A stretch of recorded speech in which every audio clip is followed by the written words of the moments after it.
had to leave with a sprained neck. And then towards the end there, Brandon Jones, high ankle sprain, would not have been able to go back in. So we'll evaluate that when we get home. Really weird game. You know, it was very even. You know, once we got settled in the first quarter, after the first quarter, you know, it was an even game. We were turnover free. Unfortunately, so were they. You know, we struggled stopping the jet sweep. However, you know, we prepared for it. We adjusted for it. Hats off to them. They did a really good job. And then, you know, we can't turn the ball. Our last 3 possessions down by 1 score, turn the ball over. So a lot of people are going to want to say, you know what, this feels a lot like last year. It doesn't to me. We got a lot to learn from in terms of how we got to go out after close to an hour, I believe, rain delay, and finish. But you know, there was not after the first quarter, which, you know, again, that's on me. The slow start's on me. I felt like our guys were trying so hard to be perfect because they wanted this so bad, and we got to find a way to relax our guys coming out of the tunnel and make sure that we can play loose and not play so tight. We got to find a way to do that. But you know, I thought, you know, second and third quarters were the way we're supposed to play, and then even in the fourth, you know, we made a lot of plays on offense. We left some out there, and then obviously to end the game with 3 straight turnovers is it's not good. It's not good. It'll get you beat, and obviously it did today. Questions? What's your anger level with those 3 turnovers? 2 interceptions by, let's see.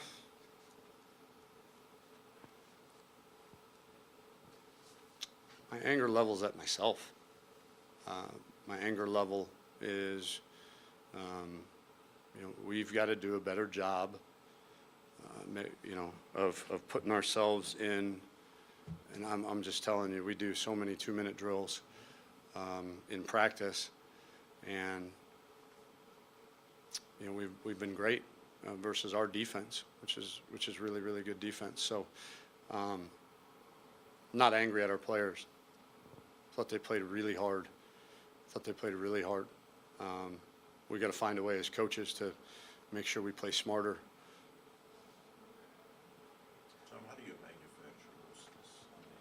I mean that's. How do you manufacture what? Looseness. I mean, you want them to come in loose. Yeah. Man. I mean, it's a season opener, and you said they wanted it so bad. That's understandable. They could be loose, that they could be tight. I mean, if I knew that, we would have done it. But we gotta figure that out. We got a week to figure that out on, you know, because again, had you asked me pregame if we were loose, I would have told you yes. I would have said yes. But then, you know, the ball got kicked off, and I could sense it. You know, guys were trying to be perfect. Guys that are normally very, very, very reliable. We're trying to do too much, and we got to focus on just doing our job, one specific job on one play, and then worry about the next play when that comes up. After an off-season, harping on developing and finishing to lose this method with turnovers and not being able to get the job done, does that make it a tougher loss to take, especially after repeating that so much? Yeah, I think we did see a lot of development. That's, you know, I would not say that is that we failed in that area. Obviously, we got to figure out a way to learn how to finish better. You know, that was a big mantra of ours, and we lost the fourth quarter. And when you play a really good team on the road, you got to win the fourth quarter. You know, we came out of the rain delay. It was a field goal game, and you know, our defense gives up a field goal in the quarter, and we can't find a way to finish and win. And again, we got to go back to as coaches and figure out why and reevaluate that. How do you evaluate? I'm not even one who's been off the field for a few minutes. Will you look at Shane again this week, your possibility, and maybe reopen that battle at quarterback? Yeah, again, I don't. Too early for me to answer that question. Tom, we didn't see Keontae get another carry after his touchdown. Was that game plan, injury? What's the reason we didn't see him get another carry after his touchdown? No, you know, we thought Trey was running, really well, and so we went with the hot hand. There was no, other than it was a tight ball game and true freshman, and felt like the fifth-year senior who was playing well at the time was the right guy to have in there. How would you evaluate Sam's play, and do you wonder a little bit if he has the right stuff because of these late turnovers, these 4 losses, big losses you had, 3 last year? No, I don't. I'll evaluate it off video, and no, I don't have any doubt that he has what it takes. What did you make of? You had a lot of veterans out there making some big penalties. Menahu, you go down the list. Those are supposed to be veteran guys. Do you talk to them while this is happening, or is it just? Yeah, they're again, I'm not going to comment on officiating, certainly, but aggressive penalties are some things as coaches that happen. You're rushing the passer and you jump to try to tip the ball and you happen to go into him. I mean, I don't know what to tell Gary Johnson. I don't.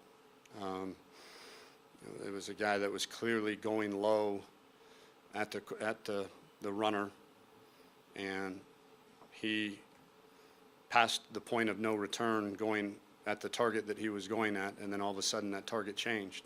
And I get the rule. I really, really do understand the rule for player safety, but I don't know what to tell him. I don't. And so, but to get back to your question, I would have been much more upset if there were, multiple false starts or offsides or, holding, things that are non-aggressive penalties. Yeah, and some, those happen. We've got to figure out.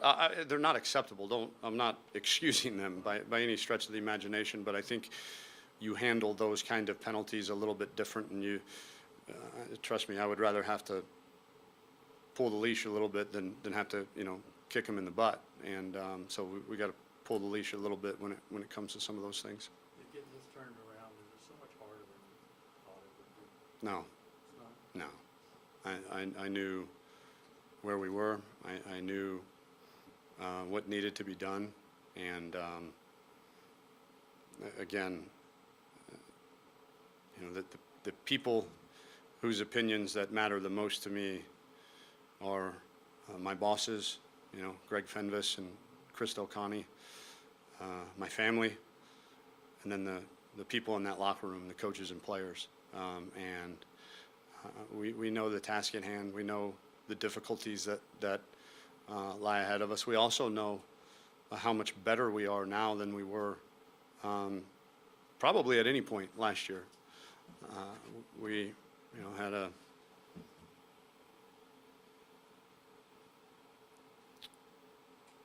we didn't show it in the first quarter and the fourth quarter. Look at Colin and LJ, it looks like at times they can pretty much physically dominate anybody that's out there, and then there are certain periods where it seems like they go invisible for a little bit or something like that. Is there anything that those guys need to do to make themselves a bigger presence in the game, or is that all sort of just What coverage are we talking about? in terms of Colin Johnson and LJ Humphrey? Just in terms, it seems like they can really physically dominate the defense at times, but other times it seems like maybe they're not doing as much as they're capable of. Right, so Is what that coverage, dictated? what coverage were they in when they weren't doing, when they went invisible? I'm just asking you if they need to do anything particular to make No. themselves. No, they're more doing a part of great the game job, plan or anything? great job. Tom, when you had battled back in the second quarter, make a 2-point game when you're down 17, were you thinking at halftime, hey, we've got this behind us now that, maybe you don't have the game in hand, but at least that you kind of weathered the storm? Not on the road, no, I didn't think so. We talked about momentum being an illusion. It's an illusion of control or lack of control, and it doesn't really exist. And that was very obvious. They were up 17, and we came right back. You would have said they had the momentum, but it's an illusion, and you got to go out and do your job every single play, regardless of the score, regardless of what you've battled back from. Each play is its own entity, and each situation is its own situation. And so, did I think we were playing better and to the level of our ability? Certainly. But you're playing a good team on the road that's certainly galvanized by a horrific tragedy. We knew we were going to be in for a 4-quarter fight. So time for 2 last ones. Speaking of the storm, you guys get taken the lead and all, then you got to go sit in the locker room for an hour and a half. What did you do during that? What did you think? How did y'all handle that? Like we have in the past, we relaxed. We certainly went through. We knew we only had 14 minutes and 45 seconds left to play, so your possessions are going to be limited. We did not get great field position in that fourth quarter. I think we started at our -15 or -10. A couple of those drives, which is pretty disadvantageous when you talk about percentages of scoring, but we had a game plan both offensively and defensively, and the kids rested, they ate, and then you wait, and then you go get loose. Obviously, you tell them, you talk to them about what has occurred in the first 3 quarters, what we need to do. You communicate with the team on what we need to do in that fourth quarter, and then you go warm up and play. How big a setback is this, in your opinion, where you want to go? Not very. Our goal is to go 1-0 each week. We didn't this week, but our long-term goals are to compete for the Big 12 championship in the month of November and December, and we certainly showed that we're capable of doing that at times. We've got to be much more consistent, but this is one game, and you got 12 of them guaranteed to you, and you got 9 guaranteed conference games. So, as much as we've grown and gotten closer from year 1 to year 2, I think we've also, I think you'll see a growth and development and a learning curve here from week 1 to week 2. Thanks, Coach. The guys will be bringing some players in, but we'll spread them around the room.